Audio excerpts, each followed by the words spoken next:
All right. Good win Saturday. It was a hard-fought physical game. Rip off the rear view mirror, so to speak. Total focus on Michigan State. I think the key now is our response coming off of this game. But that's always the key, right? And this team has met every challenge up to this point because they've been hungry and humble, prepared properly, and put it on the field, which requires commitment, discipline, sacrifice, eliminating the noise and clutter, controlling the controllables, and putting themselves in the best position for success. Because when you prepare properly, it breeds confidence and brings out your best. Playing a good football team this week in Michigan State. They had two hard-fought losses on the road against USC and Nebraska. They played really hard and had a chance to win both games, and then returned home, and I'm sure they're not real pleased with their performance. But they got a lot of good players, great coaches, really respect Coach Smith. Did a great job at Oregon State. They got good design in all three phases of the game. They got guys that stand out, and I'm expecting their best shot. So this game gives you nothing. You got to earn everything. And it's all about our mindset and our preparation. Questions? Curt, I guess from a coach's perspective, what does a quarterback learn about himself and what does a team learn about its quarterback when it sees Fernando respond the way he did? He throws the pick six. Obviously, the environment changes, the momentum changes. And to answer with his performance on that drive, what does he learn about himself in a moment like that in your experience, and what does his team learn about him? Well, the quarterback's the key figure. He gets too much credit and too much blame. He overcame adversity. That play wasn't all on him, but at the end of the day, the ball came off his hand. We had pressure in the pocket. He wasn't able to set his feet. The receiver could have flattened the route, and it happened. And we talked about it a lot going into the game. You don't go on the road and win a game like this without being able to overcome adversity and never let doubt or frustration creep in. And that was a prime example of that. And his teammates rallied around him and supported him. And we came back with a 9-play, 75-yard drive. And I think offensively, the best things we did was we responded to their scores with two 9-play, 75-yard drives, and then had a great 2 minute before the half again, like we did against Iowa, where in 24 seconds we were able to take the ball downfield, kick a 58-yard field goal, and give us momentum going in the locker room. Defensively, we were tremendous most of the time. TFLs, sacks. Second half, gave up 3 points, had 2 interceptions, gave up 41 total yards, not counting the last drive. Where we were in prevent defense. And special teams. The 58-yard field goal, which he made twice, and then Radicek's 2 field goals. But the other teams were good. So it was a great team win. It was a physical, hard-fought game. And, Fernando was under duress at times, made some sensational plays where he got the ball out of his hand, and he ran for yards. So, but, it was going to be hard, and we found a way to overcome it. So now it's really important that we understand who we really are and what's got us to this point always, last year, this year, all the years in the past. In this game, what does it take to be successful?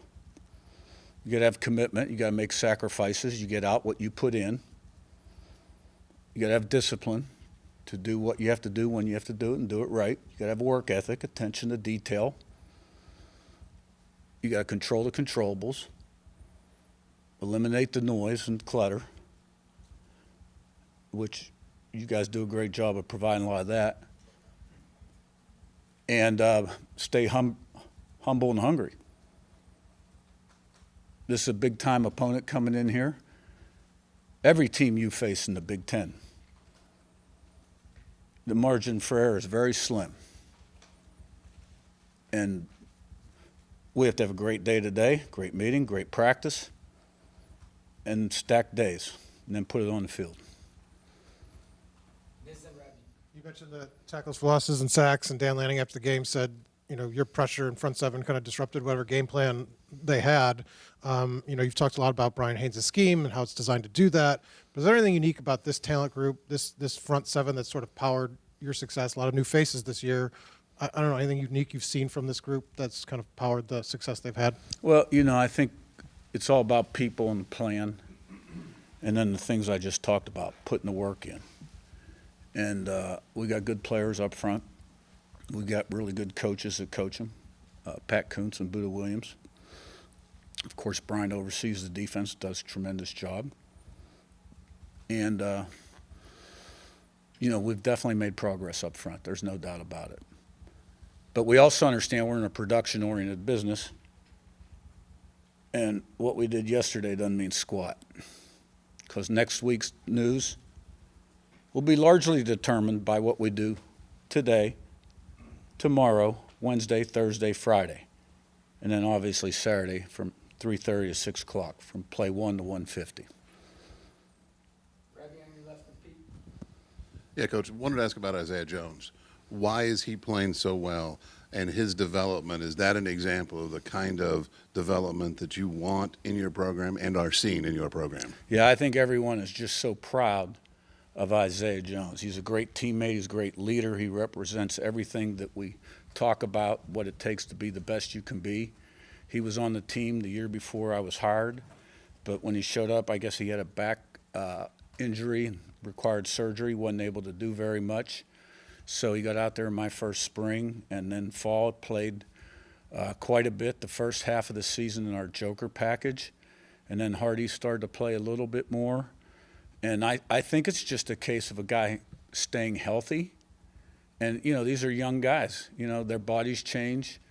Their work with Derek, the winter, and then the summer builds on the winter, and then you put 2 years together. 2 years in the same scheme. Now you can play faster, react because you recognize.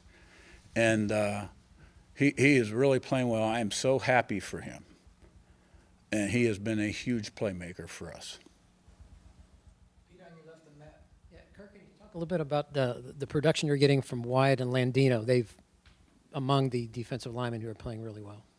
Yeah, well, Tucker and Landino have really I've seen those guys really come on the last 3 weeks. Wheeler has been very steady. Ratcliffe's in that mix. Outside, Wyatt, since the day he got here, really has been impressive. He got great work ethic. He's really smart. He's very versatile. He's a good football player. And that was a key acquisition. The other guy that we added in the spring, after spring, was Daly. Now, he came from a program that wasn't as good as Wyatt's. And when he came in the summer, he wasn't in quite as good a shape, physical condition, as the other guys.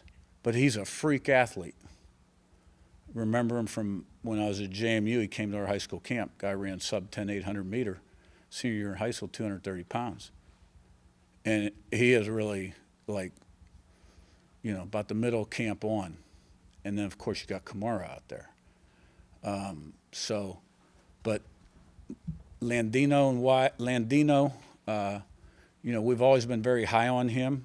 He's had some nagging injuries that have kept him off the field in his early days, missed his first spring, last spring, my first spring here. And I see him developing into the player we knew he could be.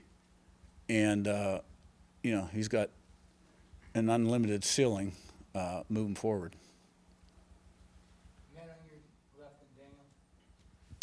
Coach, I'm going to ask you about Roman Hemby. He's a guy I always say Maryland, always known as a speed guy, could run. It seems like, I mean, he does that here, but also it looks like he not only is willing to run in between the tackles and run with power, but he looks like he enjoys it and takes some satisfaction. What have you seen from him, and how big has his addition been for the running game? You know, when you take anyone out of the portal that you don't have a history with, you can research the production, you can watch the tape, you can talk to people, but you really don't know them, right? Until they're here a while and see how they respond to different situations and how consistent they are day in, day out. Roman Hemby's a warrior. That guy gives 100% every day, every play. Physical runner, fast, smart, great hands, great out of the backfield. And, he's a guy that wants the ball, that you can give the ball to, and he's been durable.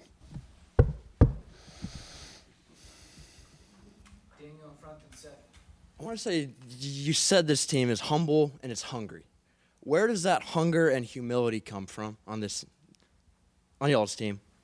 Well, I mean, you got a certain blueprint and a plan, things you preach, things that you feel are important. It's my job to communicate those, and the assistants, right, also, and to kind of live that and walk that. And then, the team, right, they need to get the message. But they aren't words, they're actions. And, we've got enough older guys here, and I think having all those JMU guys last year certainly helped with the process. They understood the program, knew what to expect. But this year we added quite a few new guys, veterans, great character, good players, good leaders. You know who they are. I don't need to mention names. But, we got a lot of strong character on this football team, and they're a team. And, the team goals supersede the individual goals. And let's face it, when you enter a season, especially nowadays, because you got a lot of new faces, there's really a lot you still don't know about your team, how they're going to respond. And you learn about your team every week. You really do. And we're going to learn a lot more about our team this week, right? So I'm proud of the way that they went out to Oregon, got the message. A couple of the coaches said you could hear them on the field through their chatter, some of the stuff they, one play at a time, play the next play, whatever it is. But we got good players that prepare and like to play football. And they're smart, and they make good choices and decisions on the field. Curt, last season you rotated your wide receivers pretty heavily with the 5 or 6 guys you had, and this year it's become more of a clear group of starters and second teamers. I guess what led to that change in philosophy? Did you see that much year-to-year improvement from Elijah, Omar, and EJ? Well, no, last year we had a lot of experience depth. Surratt, Cooper was still kind of young, but had made plays the year before and really was coming on. You had Miles Cross, who had caught about 150 balls in his career. Miles Price, who had caught 100-plus playing in the NFL for the Vikings. Keyshawn Williams had caught probably about 100 from Wake Forest, and now he's on the Steelers practice squad. McCulley was with us for a while. EJ until he redshirted. Who am I forgetting? We just had more experienced depth, guys that had done it successfully at this level than we. Our backups now are a little younger, still developing, but they've done well when they get in there, for sure. Zach B, on your right, last one. You talk about handling success and the message to the team ahead of Michigan State. Do you reiterate that at the beginning of the week, at the beginning of each day of practice, or do you leave that relatively unsaid? No. Yeah. I'll talk to – we have a team meeting tonight at 5, and I'll talk to the team tonight and put the message out there. normally I don't talk to the team after practice Tuesday or Wednesday. I'll talk to them Thursday and then Friday in team meeting, and then obviously before the game. But sometimes I'll jump in there and talk to them Tuesday or Wednesday after practice if I think I need to. All right. Thank you. Thanks.